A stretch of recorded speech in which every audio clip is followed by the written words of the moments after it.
কিয়ামতের মাঠে মৃত্যুকে জবাই করে দেয়া হবে।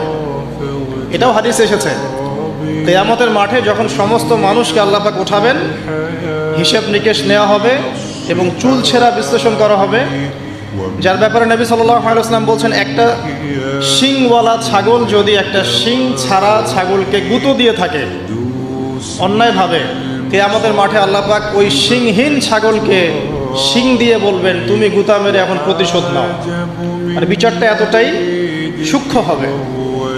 এরপর আল্লাহ পাক মৃত্যুকে হাজির করবেন একটা প্রাণীর রূপে, একটা পশু বা একটা প্রাণীর রূপে মৃত্যুকে ডেকে আনা হবে এবং একে জবাই করে দেওয়া হবে, মানে মৃত্যুকেও মৃত্যুবরণ করতে হবে। আমি কি বোঝাতে পারছি? এতে করে কি হবে, জান্নাতীদের উৎফুল্ল যে মেজাজ, যে খুশি, এটা আরো বেড়ে যাবে।